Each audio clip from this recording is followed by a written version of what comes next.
This is Peggy. Peggy is the president of Geauga County right to life. She's the one that fixed all that good food out there for me today. And that fellow there, that's Denver. Sally, he's president of Lake County right to life. And I am here to say that our president by far is prettier. And he won't argue with it. No argument. But I'll say one thing, he's a soldier. He's a real foot soldier. So we're blessed in both areas here. So thank you, Peggy. God bless you. Thank you so much.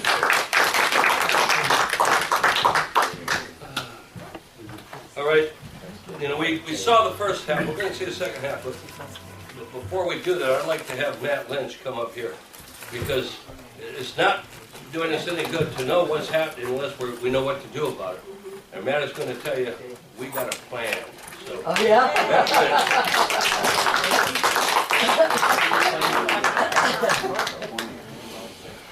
Okay, well, I didn't know I was going to speak today, and I didn't know that I was expected to have the plan either. So I'm not sure I have a plan. But let me say a couple of things that I think are worthwhile. If you didn't get this email from me the last day or so, I have copies out there, and if you didn't get it, that means you're not on my email list. So I encourage you to go to mattlynch.com and get on my email list so that you can get emails in the future. And I do want to talk a little bit about this, about what happened in Columbus with the heartbeat bill and so forth. But let me first talk about American law for American courts and where we are on that. I think that's what Pastor is referring to.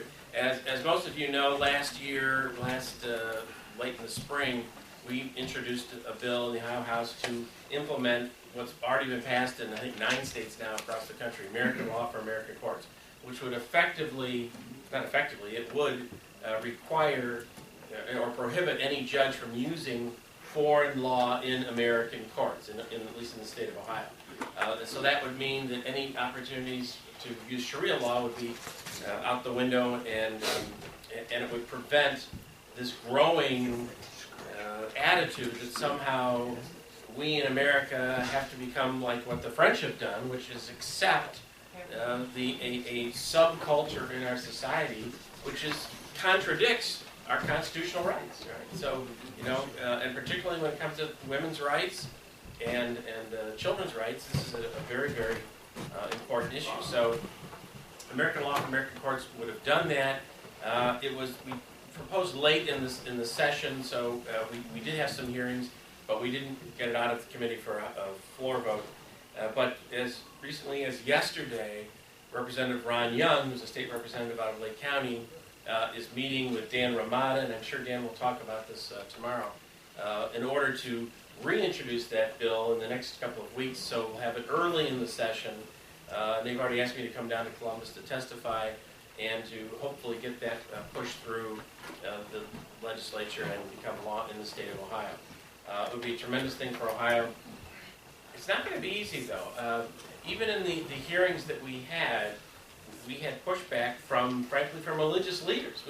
From pastors that, think that we're Islamophobic. Have you heard that before? Oh, yeah. And that somehow this is not only not necessary but counterproductive. In fact, of course, as Pastor and I mentioned earlier, there have already been 150-some cases where attempts have been made to implement Islamic Sharia law in American courts. 40-some cases where it's actually occurred. And the information, now those numbers, you may say, well, there's millions of cases in the country, but these are appellate court cases. So that means that at the trial court level, if someone tries to use Sharia law, if that case is not appealed, you never even know what happened, unless you just happen to be involved in the case. But there's no statistics on that. Most cases are not reported at the trial court level. So if you've got 150 cases at the appellate level, you can bet there's 10 times, 100 times that number of cases at the trial court level where people are trying to do the same thing. And believe me, they are going to try to do this. When I introduced the bill, American Law for American Courts in Ohio, which I thought was pretty straightforward, this is always my my naive approach to things. You know, well, of course, everybody would want to prevent foreign law from being used in American courts. Well, maybe not. And within a few weeks, I actually had 4 Muslims come to visit me at my office to let me know in no uncertain terms that this bill was not only unwelcome, but they thought it was a hateful thing to do, and actually they tried to tell me how good Sharia law was. Oh, And wow. how I made agree with Sharia. Really? So, you know, they're paying attention, they're organized and forceful. And of course we've seen this horrible event in Paris, just how forceful they can be. And if we want to protect ourselves in this country from developing that kind of fifth column in the United States, we better be on our toes and prevent it happening. Yeah. I'm going to look here before I ask the question because I've kind of jumbled up in my mind how I want to ask it. Okay. Sorry. I can give you a jumbled up answer, but that's okay. So you know, just stay tuned for that. Again, if you're on my email list, you'll learn more about American law from American courts when the bill is reintroduced, and I'm sure Ron Young will be publicizing it as well. Well, that case in France, those people that's under Sharia law were innocent because they insulted the Prophet, and therefore they had to be killed. Yes, yes. That's Well, Sharia law. right. Well, we have to recognize that you know, there are a lot of twists and turns of Sharia law, and Dan is much more of an expert on this, Dan Romano. But you know, there's parts of the Quran that actually say that it is not only justified, but it's a virtue to lie about what you're doing to deceive the infidel in order to implement not just Sharia law, but the Muslim faith. So, and I know just Dan said just the other night at a meeting that I attended that the CARE, the Council on American Islamic Relations, in some parts of the world, they're trying to declare that a terrorist organization, and yet I see them on CNN. So what does that tell you about? See him at the White House. And see him at the White House. Exactly. So you know, there are people that will roll their eyes at issues like this. They say, oh, you know, you're Islamophobic and you're exaggerating this. We have to take what happened in Paris as a real wake-up call that this is real. And if we don't deal with it in this country, where it is here, it's going to get much, much worse. And if you listen to the president of France just this past week, essentially acknowledging that for the past several decades, they in Europe, and I think it applies in this country as well, have been giving the wrong message about what it means to have an open doors immigration policy, about what it means to uphold diversity above all else, when diversity actually results in division among our population. And what it means to say we're going to take weapons away from the citizens because they're so dangerous. Well, this is what you end up. You end up with a defenseless civilian society that is under attack by enemies of our culture and our nation. Is this something we would sign petitions and pass around to support you with this bill? Not yet. But when the bill's introduced, the day will come for the hearings, and then it will be important to have people involved and people And you would send going down to club. Absolutely, you will have. Okay. Keep listening to the radio program and you'll know when all of this is coming. Which radio program is that? Both of them. Yes, well, Pastor, as you know, has a wonderful radio program, but my radio program is too on 1220, 6:30 and 7:30 Wednesday and Thursday, or 6:30 to 7:30 Wednesday and Thursday evening. So listen in there. It's not a call-in program, and you can always go to mattlynch.com where all the podcasts are, and you can listen to those 24/7. Matt, they can also go to WRWL.org website, and many of those details are listed there. Yes, thank you so much. So let me just shift gears for a moment and talk a little bit about what I put in this email.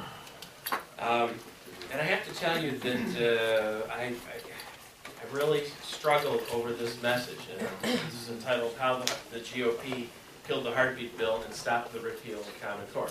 Obviously, the Heartbeat Bill, repeal of the Common Core, very important to Christian conservatives on both fronts. And here I'm blaming the GOP for their failure in the Ohio House of Representatives, which is controlled by, of course, the Republican Party. And when you put out something like this, they don't like you much for this kind of a message. But you know, I believe we have to tell the truth. And we have a problem inside the Republican Party. And it's the progressives that are really running the Republican Party, certainly down in Columbus and in Washington, that are more interested in their personal political advantage, their personal financial gain, and not very interested in a lot of the conservative issues that we fight for and pray about every day. And so when you read this, you know, I'm not here and I'm not ready yet to say, Dave, you know, I'm not a libertarian, I'm a Republican, but we have to be realistic about what the Republican Party is, right here in Geauga County and certainly in the state of Ohio. And I've been saying something for a while, and I may have said it to you before, and I say it in this email. I can no longer vote for the lesser of two evils. When we vote for the lesser of two evils, we get a lot of evil. Yeah. And after 40 years of my life in voting for the lesser of two evils, I'm now only going to vote for the good. So if the candidate is a good candidate, they'll get my vote. If the candidate is not a good candidate, you'll just find me sitting home watching reruns of Pastor Sanders on the radio or something. So I just want to say one of the things to highlight that, and then I'm going to shut up because I need to get this movie. But I was at my office this morning, and the mail came in, and this envelope was in the mail, and this is a letter that I wrote. Is my last communication as a state representative. And I don't know how many of you got this. It's because it didn't go to every Republican in Geauga County, but it went to only Republicans in Geauga County. It was sort of my farewell. And I want to read it to you because then I want to read you the note that I got with it. So, and this went out just before Christmas. It says, as I come to the end of my term into the Ohio legislature, I look back at these last 3 years with mixed feelings. While much has been accomplished, there is still much to do. Ohio has been blessed with shrinking unemployment and a growing economy, due in great part to the energy boom. The shale oil gas found in Ohio will help hold down energy costs and provide good jobs for decades to come. Lower gas prices alone will save the average family as much as $1,500 each year. We must continue to encourage the production of cheap, reliable energy and fight the temptation to burden the drilling industry with new taxes and regulations, which, by the way, is what the governor wants. He wants to increase taxes on drilling. It goes on, Ohio faces a great challenge as the federal policy allows those who entered our nation illegally to remain here to work. Many Ohio workers are still unemployed, and there now will be greater competition for jobs from immigrant workers. It is disappointing that my proposal, House Bill 114, to discourage illegal workers by denying them a driver's license, I still can't believe that didn't go anywhere, was not passed by the legislature. By far the greatest disappointment was the failure of HB 248, known as the Heartbeat Bill, to pass the Ohio House. According to the Department of Health, there are over 20,000 abortions performed each year in Ohio. Nonetheless, I remain optimistic about the future of Ohio and our nation. There's nothing that a free people cannot accomplish with liberty and God's grace. And I wish you a most Merry Christmas and a happy, holy, and healthy New Year. Now, did anyone in this room find anything in that letter objectionable? No. I get a sticky note, unsigned. Oh. It is people like you that are ruining a great country. You are and I won't repeat myself. Really? Did you sign it? No. Oh, if he signed it, I would have gone to his house rather than Do here. you know who it is? Well, and the reason I mention this is because whoever this is a Republican. Republican. Right. It's only went to Republicans. Yeah. Yeah. Yeah. And There's no return address. yeah. Where was it mailed from? It was mailed from Cleveland. Oh. And I'm not even sure, I'm suspicious that maybe won't get the germs on this, so I'm really not going to pass it around. But the point, the point is that this. I mean, there are lots of folks in the Republican Party that have very different views than we do, and they are using us by claiming they're conservatives. They're using us by saying they're Republicans. They're moles. When in fact, they have a very, very different agenda. And we just have to acknowledge that reality and do something about it. And you know, there are many folks that are very frustrated, as I am, and many that frankly are deciding that we can't fight any longer. But I do believe what Pastor Ernie says, that we have a moral obligation, a Christian obligation, to fight for these principles. And we really cannot, no matter how many battles we seem to lose, we cannot leave the field. We have to stay in the fight and fight in every way we can. First on our knees and then on our feet. So I am actually very optimistic about 2015. The reason that I was attacked the way I was in the Ohio House, the reason that Ted Cruz was attacked, the reason they hated Ronald Reagan, is because you know what? They're afraid. And they should be afraid. Because, as our state motto says, with God all things are possible. So with that, I'll take one more question and then I'm going to shut up. The best answer was given by Winston Churchill when he said it doesn't matter how many battles we lose as long as we win the war. Amen. Yeah. Well, you know, I've read the Bible, so I know how the story ends. Yep. Praise So the Lord. So, you know, we always have to keep that. You know, my wife reminds me, she does a great job reminding me, that God is on his throne. You know, the Lord will return. You know, salvation is available. You know, so all of that is true. And we can't get so caught up in discouragement, particularly on the life issue or on any of these issues, to just think that Satan has won, because the cross is the sign of victory, and we've already won the battle, and we have to take comfort in that. And thank you for leaders like Pastor Sanders to remind us of that regularly, and my wife too. So listen, thanks so much. It was good to see you all. Happy New Year.